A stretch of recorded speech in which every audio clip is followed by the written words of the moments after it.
ذرائع کے مطابق نوید صدیقی صاحب لکھ رہے ہیں کہ ذرائع کے مطابق یہ مشین 2022 میں کروڑوں روپے کی لاگت سے عمران خان دور میں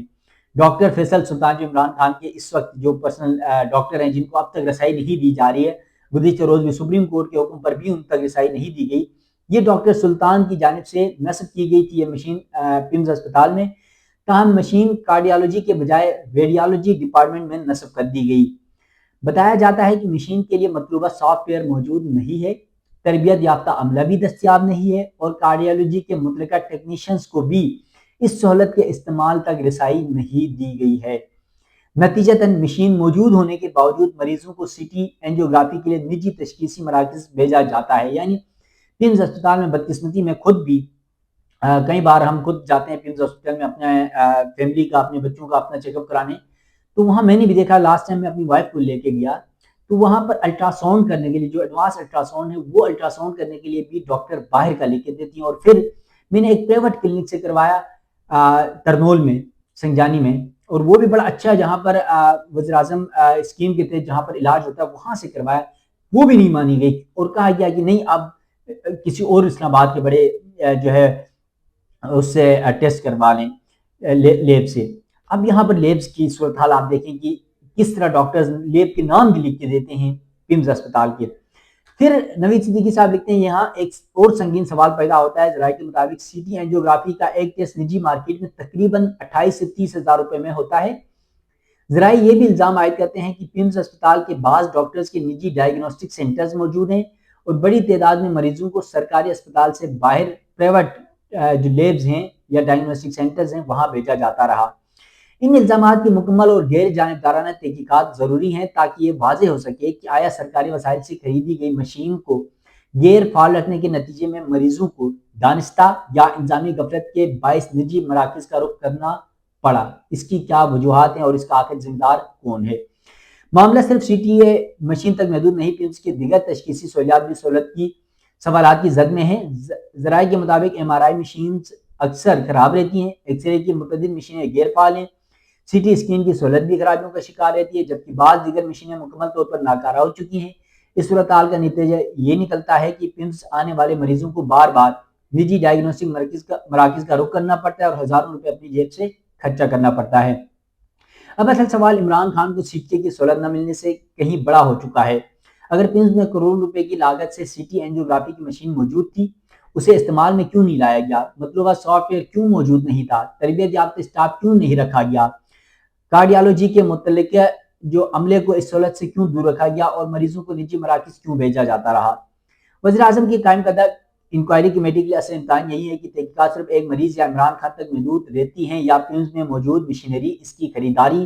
تنصیب، سافٹ ویئر، تربیت یافتہ عملے، مریضوں کی نجی مراکز کو ریفر اور مبینہ مفادات کے پورے نظام کا جائزہ لیا جاتا ہے۔ کیونکہ اگر یہ الزامات درست ثابت ہوتے ہیں تو مسئلہ صرف ایک مشین کی خرابی یا غیر فعال ہونے کا نہیں بلکہ کروڑوں روپے کی سرکاری وسائل، مریضوں کے حقوق اور ملک کے ایک بڑے سرکاری طبی ادارے کے انتظامی نظام پر ایک انتہائی سنگین سوال ہے۔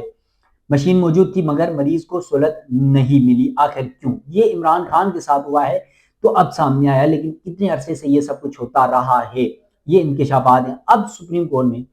جو پی ٹی آئی کے وکلا، عمران خان کے وکلا، عمران خان کی بہنیں، عمران خان کے رہنماؤں، پی ٹی آئی کے رہنماؤں، سیکرٹری جنرل سلمان اکرم راجہ اور جو عزیر بنڈاری وکیل ہیں عمران خان کی بہن کے، ان سب کی جانب سے جو موقف رکھا گیا تھا کہ پمز اسپتال میں پروفیشنل ڈاکٹرز یا پھر وہ سہولیات نہ ہونے کا جو موقف رکھا گیا تھا وہ درست ثابت ہو رہا ہے۔ اب اس درست ثابت ہونے کے بعد تو اب سپریم کورٹ میں جب یہ کیس لگے گا، کیونکہ ابھی کیس لگا نہیں ہے، مسئلہ یہ ہے کہ اس ویک میں سپریم کورٹ میں کیس لگتا ہوا نظر نہیں آ رہا، ہو سکتا ہے کہ یہ جو انکشافات ہوئے اس کے بعد شاید بینچ تبدیل ہو کے کہیں لگ جاتا ہے تو الگ سی بات ہے، ورنہ بینچ دستیاب نہیں ہے سپریم کورٹ میں۔ جو اس بینچ کی سربراہی کر رہے تھے جسٹس شاہد وحید صاحب، وہ لاہور ہائی کورٹ میں اس ہفتے سماعتیں کریں گے، تو اس لیے وہ اسلام آباد میں نہیں ہے۔